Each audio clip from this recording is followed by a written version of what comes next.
오늘은 우리가 어, 예수님께서 탄생하는 또 전날이죠. 그래서 크리스마스 이브라고 보통 얘기합니다. 근데 오늘이 또 주일이 같이 꼈네요. 올해는 참 2023년은 은혜의 년인 것 같습니다. 왜냐하면 정말 성탄절 전날이 주일이고요. 또 내일이면 성탄절. 또 다음 주가 되면 또 마지막 주일 예배가 끝나면 그 다음이 또 새해가 또 됩니다. 정말 우리가 2023년을 이제 마무리할 시간이 점점점 우리에게 다가오고 있습니다. 오늘은 정말 우리를 죄에서 구원하시고 또 이 땅에 정말 우리를 사랑으로 우리를 구원하기 위해서 오신 예수님께 우리가 모두 다 영광을 드리고 찬양을 올리는 정말 행복한 시간이 되었으면 좋겠습니다. 오늘 말씀의 제목은 그런 예수님을 이 땅에 독생자로서 내어주신 하나님의 사랑하심을 우리가 살펴볼까 합니다. 하나님께서는 사랑하는 독생자를 우리를 이 땅에 내려보내시고 어떻게 될지 다 알고 계시면서도 하나님께서는 우리를 위해서 이렇게 예수님을 이 땅으로 보내셨습니다. 정말 우리는 예수님 하면 어떤 모습이 떠오르는가요? 우리가 살아가다 보면 예수님이 어떤 모습이었을까? 2000년 전에 많이 궁금합니다. 그러지 않나요? 저는 궁금한데. 우리가 어차피 나중에 이 땅에서 떠나서 예수님 앞에 서게 됐을 때, 아, 이분이 예수님이구나. 바로 알아볼 수 있대요. 요한복음에 의하면. 목자가 양을 또, 양이 목자를 음성이나 목자를 알아볼 수 있고요. 또 목자도 그 양의 이름을 불러준대요. 그래서 우리가 예수님 앞에 서면 누구누구야 라고 불러주신다라는 거죠. 우리는 언제나 그날을 기억하면서 이 땅을 살아가지 않습니까? 그러면 우리가 딱 만났을 때 우리가 생각했던 예수님과 전혀 다른 모습의 예수님이 서 있으면 조금 당황스러울까요? 세상에는 예수님 얼굴 하면 제가 인터넷을 찾아보니까 한 이 세 종류 정도의 얼굴이 나옵니다. 이 외에도 얼굴이 많은데요. 첫 번째 등장하는 뒤에 이 원형 모양으로 되어 있는 이 예수님의 모습은 그러니까 정교회 러시아 정교회 같은 정교회에서 그들이 생각하는 이미지 예수님의 모습이랍니다. 그리고 가운데 있는 모습이죠. 뭐 가슴에서 빛이 나는 이것은 어디 쪽에서 이런 예수님을 생각할까요? 이것은 바로 성당입니다. 성당. 천주교에서 생각하는 예수님의 이미지 모습이에요. 그리고 마지막에 이렇게 손을 내밀고 있는 이 모습은 어디서 봤죠? 우리 달력에서 좀 많이 보지 않았나요? 기독교 이 달력에 보면 이렇게 손을 내밀고 어서 와라, 나에게로 와라 라고 하는 이런 모습의 예수님을 우리가 늘 뭐 익히 봤으니까 예수님 하면 나중에 만나러 갔을 때 아, 이런 모습이겠다 생각하러 갔는데 혹여나 이런 모습이면 어떻게 하죠? 근데 BBC에서 2000년 전 당시에 예수님의 시대적 환경을 통해서 예수님의 모습을 재구성을 해봤답니다. 중동 지역이었으니까 많이 햇빛이 나고 덥고 하다 보니까 얼굴이 피부가 까마잡잡하고 코도 좀 튀어나오긴 했지만 그게 오독통하고 이런 모습이 아마 예수님이지 않겠냐라고 조금 이렇게 복원을 한번 해봤다라고 합니다. 어쨌든 간에 우리는 이런 예수님을 언젠가는 만나게 될 그날이 있을 거라는 거죠. 여러분은 예수님이 어떤 모습으로 우리를 반기면 좋겠습니까? 이렇게 나에게로 오라 이런 모습요? 근데 당황하지 마십시오. 어쨌든 간에 예수님은 우리를 알고 계시고요. 우리 또한 딱 그분을 앞에 대면했을 때, 아, 이분이 예수님이시구나. 알 수 있다라는 거예요. 그게 요한복음에서 얘기하는 요한이 예수님을 다음에 만났을 때의 장면을 우리에게 얘기해 주고 있습니다. 그래서 우리는 이런 모습 별로 궁금 안 하셔도 돼요. 좀 제가 우스갯소리로 이런 모습을 조금 보여드렸는데요. 오늘 말씀을 이제 잠깐 좀 읽어보면 이렇습니다. 우리 말씀 한번 읽어주실까요? 16절에서 18절입니다. 하나님이 세상을 이처럼 사랑하사 독생자를 주셨으니 이는 그를 믿는 자마다 멸망하지 않고 영생을 얻게 하려 하심이라. 하나님이 그 아들을 세상에 보내신 것은 세상을 심판하려 하심이 아니요 그로 말미암아 세상이 구원을 받게 하려 하심이라.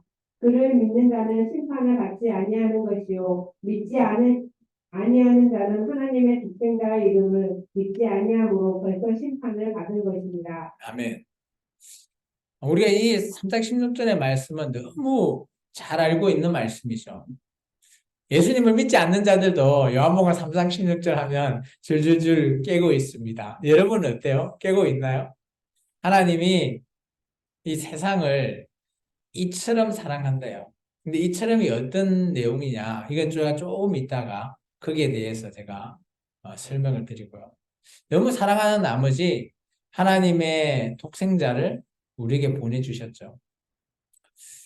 그래서 예수님을 믿는 자는 멸망하지 않고 영생에 이르는 구원을 주시는 분이다.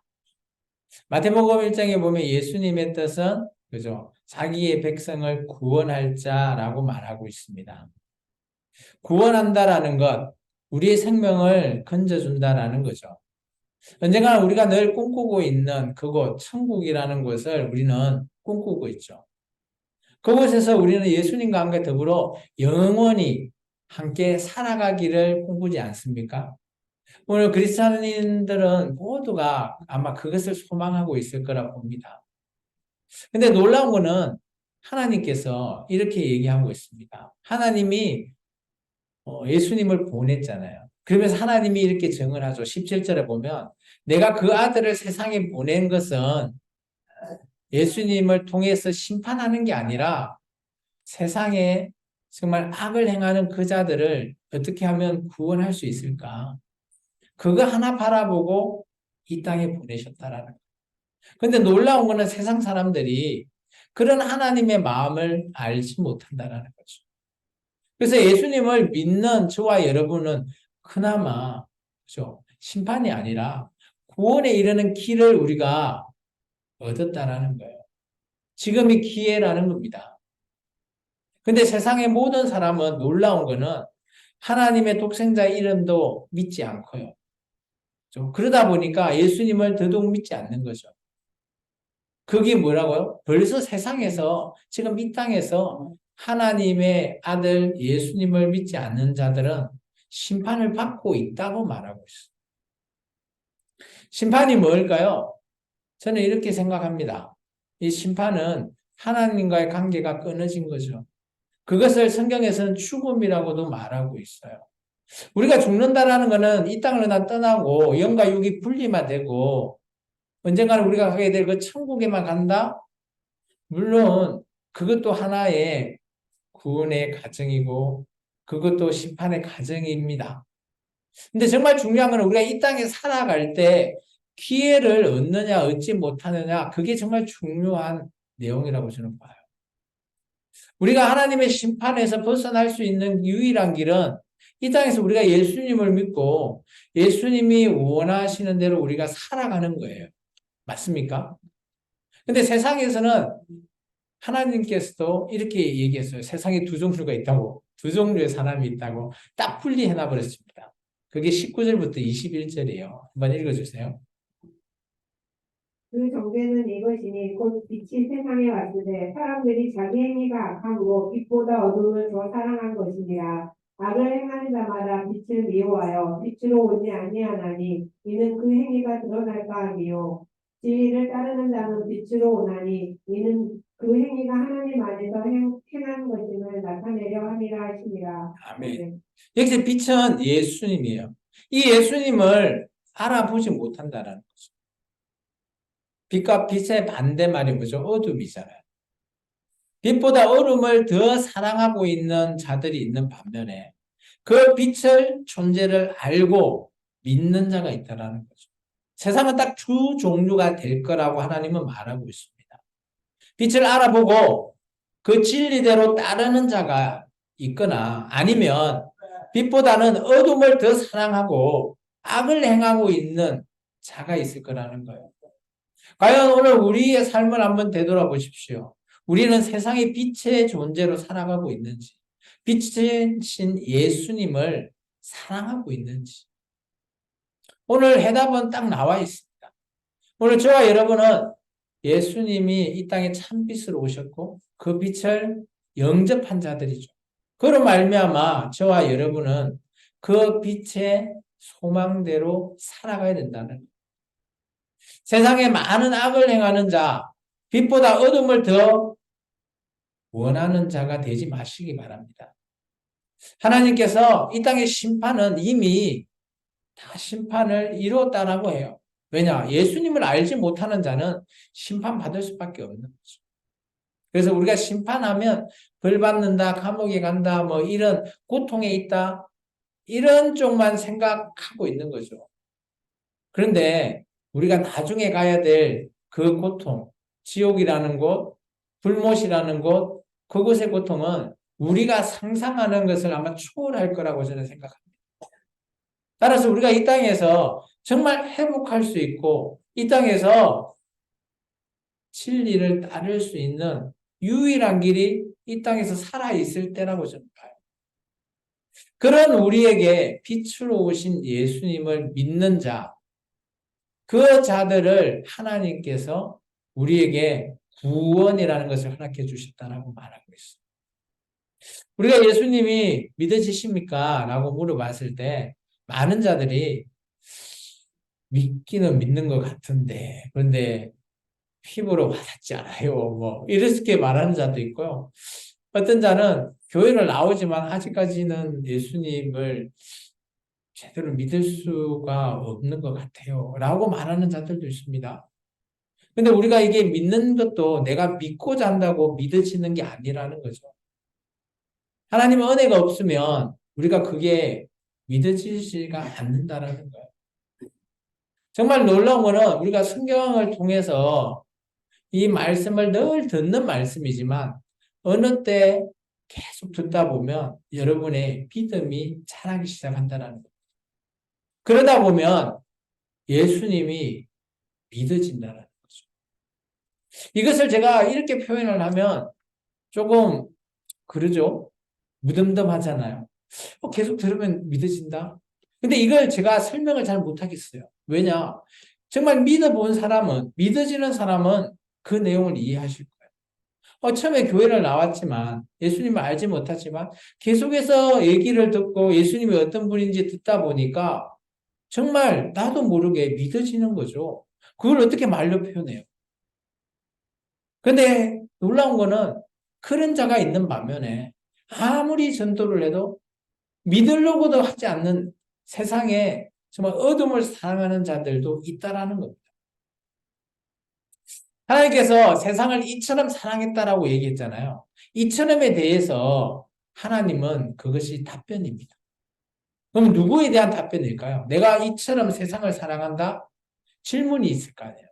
그 질문이 바로 말라기 때 구약의 이스라엘 민족과 사랑하셨던 천년의 사랑을 이루려고 하셨던 하나님께서 말라기 때 하나님의 백성에게 내가 너희를 사랑했다라고 했을 때 그때 이스라엘 백성이 어떻게 하나님이 우리를 사랑했습니까?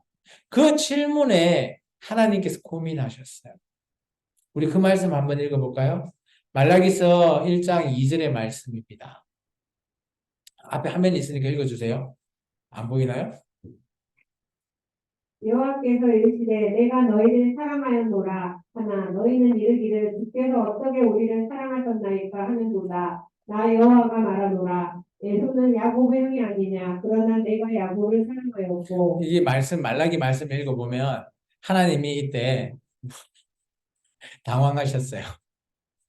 하나님이 이스라엘 민족에 내가 너희를 사랑했다라고 하니까 이스라엘 민족이 어떻게 사랑했어요? 라고 하니까 하나님이 나 이리 사랑했다라고 말해야 되는데 오늘 하나님께서 나는 에서보다 너희를 더 사랑했다. 이렇게 말하는 거예요. 막 정신이 없으신 거죠.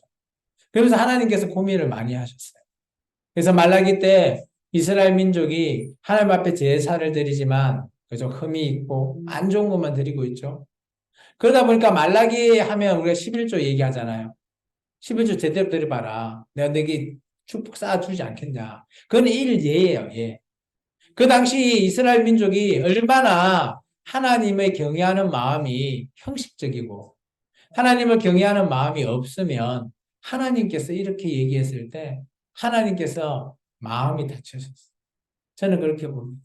하나님이 마음이 상처를 입으셨습니다. 주께서 우리를 어떻게 사랑하십니까? 내가 너희를 천년간 사랑하고 돌보고 그렇게 너희를 인도하고 가나안 땅으로 인도했는데 어떻게 사랑하냐고?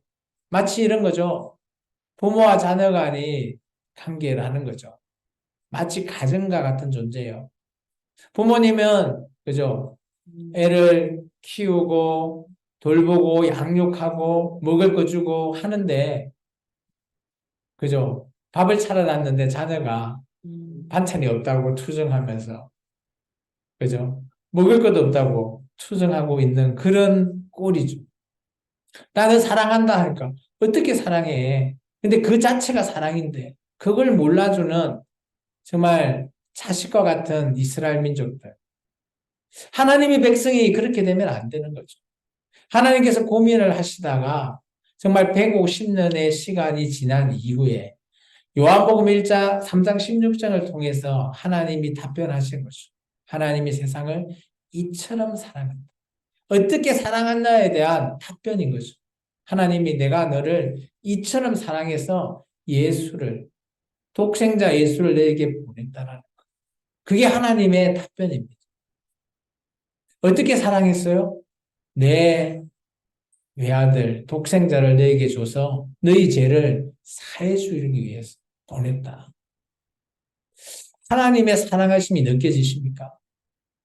하나님은 우리를 모든 것들 다 알고 계시지만 정말 놀라운 거는 정말 이런 세밀하고 세분화되어 있는 우리 한 명 한 명에 대해서 사랑하고 계신다는 겁니다.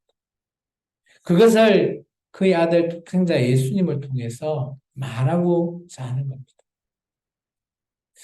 정말 놀라운 거는 그죠? 우리가 하나님의 마음이 이렇게 통하는 그런 자들을 우리가 성경에서 우리가 떠올려 볼 수 있습니다. 하나님이 그죠? 다윗을 이렇게 얘기하죠. 내 마음에 합한 자다. 그렇게도 얘기하고 있고요. 정말 저는 이런 예수님을 이 땅에 보내면서 그 고난을 아시면서도 보내고 이 땅에서 화목 제물을 되게 하셨던 그런 내용을 통해서 보면 우리가 창세기에 아브라함이 떠오릅니다. 아브라함의 독자 이삭을 하나님께서 저 모리아산에 그죠? 번제로 드려라라고 하셨을 때 순종하고 있는 그 아브라함의 모습. 그러다 보니까 참 그 모습을 우리가 한번 읽어볼까요? 창세기 22장입니다. 2절과 12절 읽어주세요. 여호와께서 이르시되 내 아들 내 사랑하는 독자 이삭을 데리고 모리아 땅으로 가서 내가 내게 일러준 한 산 거기서 그를 번제로 드리라. 사자가 이르시되 그 아이에게 내 손을 대지 말라. 그에게 아무 일도 하지 말라. 내가 내 아들 내 독자까지도 내게 아끼지 아니하였으니 내가 이제야 내가 하나님을 경외하는 줄을 아노라. 아멘. 하나님이 명령하셨어요. 그때 이삭은 어떻게 보면 사라의 99세 때, 그죠? 임신해서 난 정말 사라의 첫 번째 아들이자 마지막 아들이잖아요. 그 아들을 하나님께서 이 아브라함을 통해서 번제로 드리랍니다. 번제라고 하는 제사는 그죠? 동물을 하나님께 드릴 때 각을 뜨고 다 해체를 해서 불에 태워서 드리는 제사예요. 이거는 사람이 드릴 그런 제사가 아니래도요. 근데 하나님께서 그것을 명령하시고 아브라함은 하나님의 명령대로 사흘 길을 가서 정말 모리아산을 올라가서 하나님의 산에서 번제를 드리기 위해서 그죠? 나무를 올려놓고 그 위에 자기 아들을 올려놓고 이제 칼로서 찌르려고 하는 그런 장면의 모습에 그림을 그렸던 렘브란트나 이런 사람들의 작품들이 있습니다. 그때 하나님께서 오늘 22절에 이렇게 얘기하잖아요. 그 아들 독자 이삭에게 손을 대지 말라. 하나님께서 이 아브라함의 시험이라고 우리는 이야기하지만 정말 이런 마음을 하나님은 알고자 했던 것 같을까요? 하나님은 아마 이런 아브라함과의 관계를 정말 통해서 오늘 말라기 때에 하나님이 답변을 하고자 하는 거죠. 아, 내가 내 아들 예수를 통해서 마치 아브라함이 자기 아들 이삭을 드린 것처럼 이 땅을 통해서 구원할 자를 구해야 되겠다. 정말 저는 이렇게 아브라함을 얘기합니다. 하나님과 마음이 통한 아브라함. 그래서 하나님이 이 아브라함이 하나님을 얼마나 경외하고 사랑하는지를 알게 되었다라고 말해요. 혹시 우리가 이 땅에서 죽으면 어디로 가는지 아십니까? 우리가 죽으면 어떻게 되죠? 이 땅에서 죽으면 세상 사람들은 이 땅에서 죽으면 우리는 아마 끝이다라고 얘기하고 요즘 영화나 뭐 이런 드라마 보면 그죠? 지옥과 천국이 쫙 갈라져 가지고 있죠. 뭐 그러면서 뭐 악을 행한 자들은 심판받아고 지옥 가고 착한 사람은 하나님에 의해서 천국 간다. 뭐 세상 사람도 다 알고 있는 그런 내용이죠. 근데 놀라운 거는 지금 이 땅에서 우리가 지옥과 천국이라는 곳은 있지만 아직까지 간 자가 없다라는 거죠. 우리가 말씀을 통해서 우리가 그걸 알아야 되겠죠. 누가복음 보면 16장에 이렇게 되어 있습니다. 우리 한번 읽어줄까요? 16장 22절부터 24절입니다. 이에 그 거지가 죽어 천사들에게 받들려 아브라함 품에 들어가고 그때도 죽어 전사되매 그가 음부에서 고통 중에 눈을 들어 멀리 아브라함과 그 품에 있는 나사로를 보고 불러 이르되 아버지 아브라함이여 나를 긍휼히 여기사 나사로를 보내어 그 손가락 끝에 물을 찍어 내 혀를 서늘하게 하소서 내가 이 불꽃 가운데서 괴로워하나이다. 우리가 누가복음 16장을 통해서 우리는 많은 것들을 볼 수 있어요. 이 땅에서 우리가 지금 죽었던 모든 자들이 아직 천국과 지옥에 들어가 있지 않다라는 걸 보여주고 있어요. 그럼 어디냐? 엄부와 낙원이라는 거예요. 이 낙원이라는 게 아브람 품을 얘기합니다. 놀랍지 않나요? 왜 그 낙원의 이름을 성경은 아브람의 품이라고 말할까요? 저는 아까 창세기 22장에 하나님과의 관계 때문이라고 봅니다. 자기의 아들 이삭을 드렸던 아브람, 그런 아브람의 품, 낙원이라고 그러죠. 이 땅에서 우리가 죽으면 우리의 영혼이 엄부와 아브람의 품으로 나눠져요. 우리 누가복음 16장은 두 명을 소개하고 있어요. 한 명은 거지인데 이름이 있습니다. 나사로. 또 한 명은 부자인데 이름이 없어요. 놀라운 거는 요한복음에도 그렇게 이야기하고 있거든요. 양인과 목자의 관계에 있어서 목자가 양의 이름을 불러주잖아요. 이름이 있죠. 이름이 있는 자는 하나님 앞에 구원받는 자라고 볼 수 있습니다. 근데 나도 이름이 있는데 지옥 가면 지옥에 가는 자는 아마 이름이 불려지지 않을 거라고 저는 생각합니다. 그리고 두 번째, 그죠? 음부에도 고통이 있다는 거예요. 음부로 떨어졌던 부자가, 그죠? 물 한 모금 못 먹고 고통을 당하면서 정말 햇바닥에 물 한 방울 탁 찍어서 달라고 얼마나 고통스러우면 그렇게 얘기할까요? 우리의 육뿐만 아니라 우리의 영도 고통받는다라는 겁니다. 우리가 오해하시면 안 돼요. 그리고 세 번째, 그죠? 음부에서도 낙원에 있는 것이 보이죠. 오늘 부자가 고통당하면서 아브라함 품에 있는 나사로를 보면서 그 나사로를 제발 우리 집에 보내서 우리 아들, 딸들, 뭐 사위들 구원받을 수 있게끔 좀 보내달라라는 얘기를 합니다. 누가복음 뒤 읽어보면 그런 걸 통해서 보면 우리의 기억도 그대로 고스란히 우리가 죽고 나면 이어진다는 것도 볼 수 있어요. 그래서 누가복음 16장을 통해서 우리가 이 땅에서 죽고 난 이후에 끝이 아니라는 모습을 계속해서 보여주고 있습니다. 그렇다면 우리가 왜 예수님을 믿어야 하는지 이유를 아시겠죠?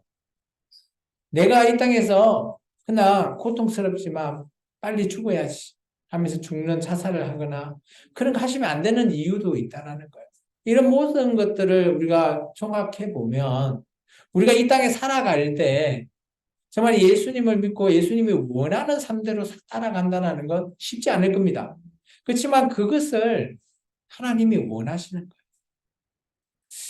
다시 한 번 더 우리 얘기해 볼까요? 우리가 이제 이번에는 성탄절이니까 내일이 예수님이 오신 이유에 대해서 제가 간략하게 한번 소개해 드리겠습니다. 한번 읽어 주시겠습니까? 요한복음 1장. 그 안에 생명이 있었으니 이 생명은 사람들의 빛이라. 빛이 어둠에 비치되 어둠이 깨닫지 못하더라.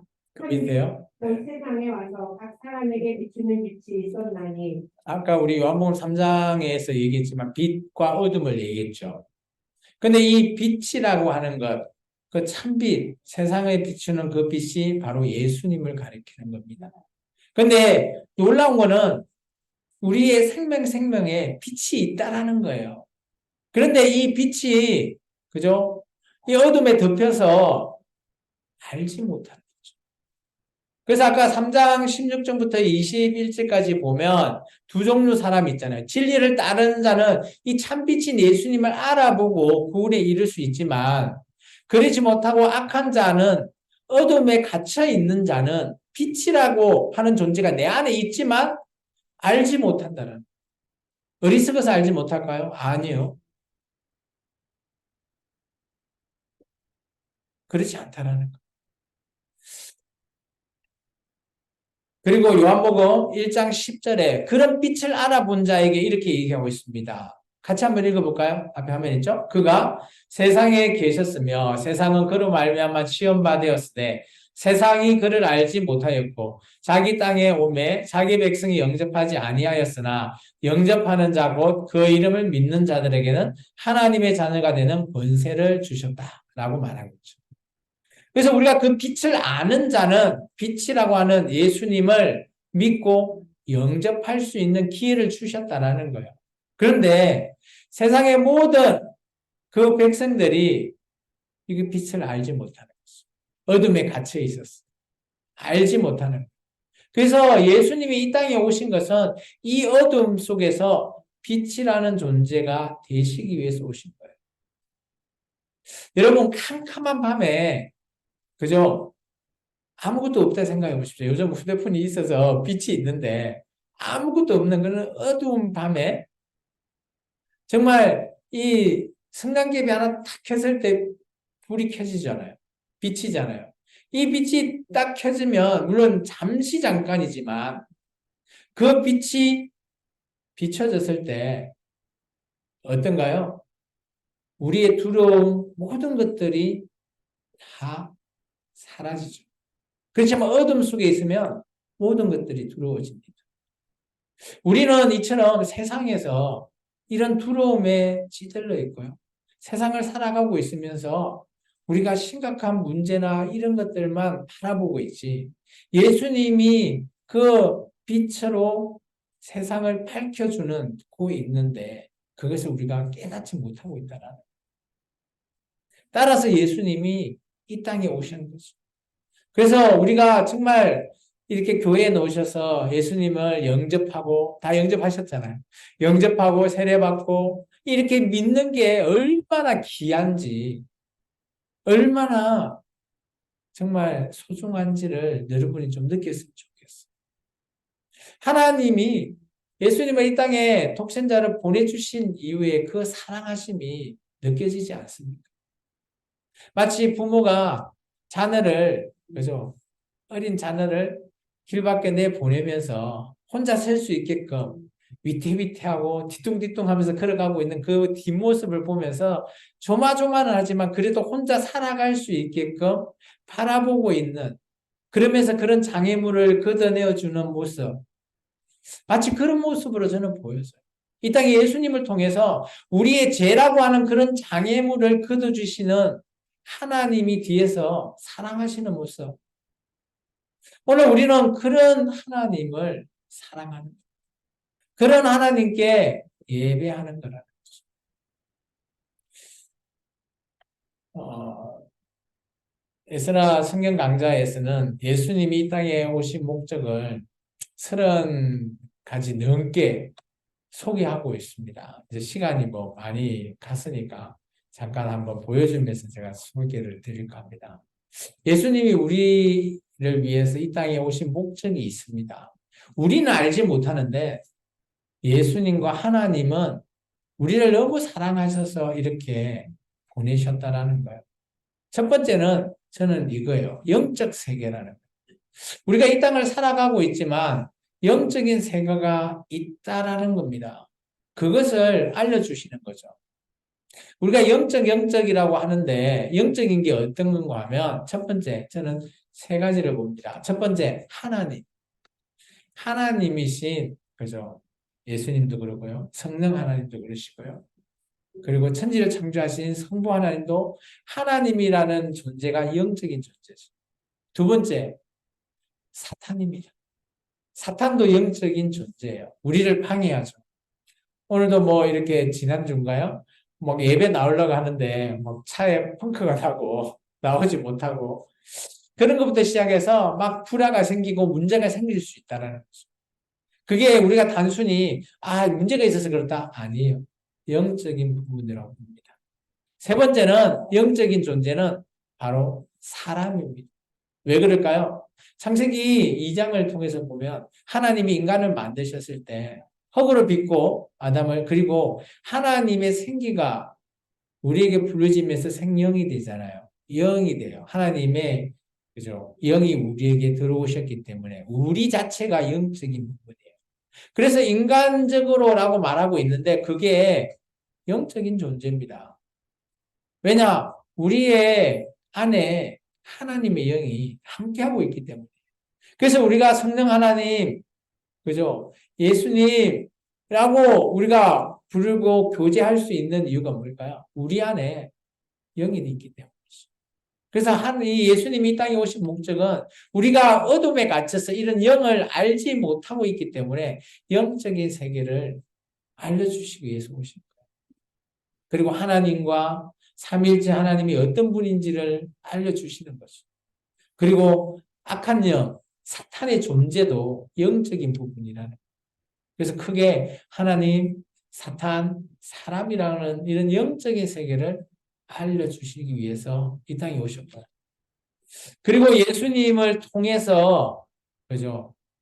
사람을 섬기고 또 놀라운 거는 예수님을 믿으면 우리가 편해질 거라고 생각하는데 그렇지 않습니다. 예수님이 마태복음에 이렇게 얘기했습니다. 내가 불을 던지러 왔다. 불이 뭐예요? 금을 던지러. 그게 싸울 수밖에 없는 거죠. 왜냐? 우리가 인간과 인간의 관계라고 볼 수도 있겠지만 그렇지 않은 거예요. 우리 안에 있는 사탄과의 영적인 싸움이 있다라는 거예요. 에베소서 6장을 통해서 보면 바울은 우리에게 이렇게 얘기하고 있어요. 전신갑주를 입어라고. 왜 그럴까요? 이 전신갑주는 영적인 갑옷이에요. 우리가 다치지 않게 도와주는 갑옷이라고.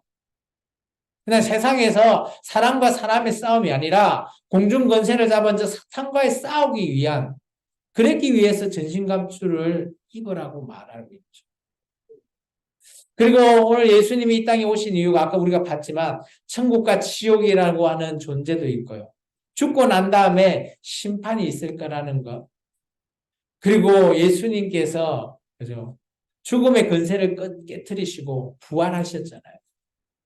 그런 모든 부분을 통해서 또 우리의 죄를 구원하기 위해서 오셨다라는 겁니다. 또 이 땅에서 예수님께서 십자가에 죽으심으로 하나님과 우리의 관계를 화목제물을 통해서 화목제로. 화목제가 뭘까요? 구약의 화목제는 모든 제사의 마지막에 드리는 겁니다. 그 이유가 뭘까요? 우리가 인간이 죄를 지어서 하나님 앞에 번제로부터 해서 속죄제를 드리고 나서 마지막 화목제를 통해서 하나님과의 관계를 화목하는 겁니다. 그것을 화목하게 하시는 존재가 바로 예수님이었다라는 거죠. 이게 히브리서에 나오죠. 그리고 이 땅의 모든 종교 이런 거 다 폐하러 오셨고 우리가 잘못 생각하고 있는 오해 바로 잡으러 오셨어요. 그리고 놀라운 거는 그죠? 예수님께서 이 땅에 3년 한 6개월 정도 사역을 하셨는데 우리에게 참믿음, 소망, 사랑이 뭔지를 몸소 보여주셨어요. 그래서 우리가 복음서를 통해서 예수님이 이런 분이구나. 나도 그렇게 닮아가야지 우리는 생각하는 거죠. 그리고 이 예수님도 유대인인데 놀라운 거는 이방인인 우리들에게도 소망과 빛으로 오셨다는. 그래서 저와 여러분이 교회를 통해서 구원에 이르게 되고 소망이 생기는 겁니다. 그리고 우리는 죄에서 자유하게 되어 정말 하나님 예수님을 통해서 참 자유를 주셨다라고 얘기해요. 요한복음에 이렇게 말하고 있습니다. 그죠? 진리가 너희를 자유케 하리라. 오늘 이 진리가 바로 예수님이죠. 그리고 예수님을 통해서 이 땅의 음부의 권세까지도 이길 수 있는 교회를 시작하게 하셨어요. 그래서 저와 여러분이 이 교회에서 예수님과의 만남이 시작된 겁니다. 그리고 하나님의 뜻을 성취하시고 그리고 예수님과의 새 언약을 체결하였습니다. 근데 이런 모든 것들을 돌이켜보면 예수님이 우리의 사랑의 모범으로 오셨다라는 겁니다. 따라서 저와 여러분도 그런 예수님의 모범을 본받아서 이 땅에 정말 그 모범을대로 실천해야 된다라고 봅니다. 예수님께서 십자가에서 죽으시면서 마지막 요한복음은 이렇게 얘기하고 있습니다. 다 이루었다. 이 땅에 있는 모든 죄, 권세, 그런 모든 것들, 지금 얘기하고 있는 이런 32가지의 모든 일을 다 이루셨어요. 그로 말미암아 우리가 정말 하나님 앞에 구원받을 수 있는 존재의 시작이 된 거죠. 예수님이 이러지 않으셨으면 우리는 그냥 그죠? 지옥의 땔감과 같은 존재였습니다. 아무 존재도 아니에요. 그냥 살다가 허무하게 죽는 그런 자밖에 될 수 없다라고 말하고 있습니다. 시간이 많이 길어졌죠? 이거 같이 한번 읽으면서 끝낼까 합니다. 같이 읽겠습니다. 독생자 예수님을 우리에게 보내주신 하나님의 사랑하심에 대한 질문을 이제 당신이 답할 차례입니다. 이렇게 질문해 봅니다. 당신은 하나님을 진정 사랑하십니까? 각자 답을 해보시기 바랍니다. 기도하겠습니다. 주님 감사합니다.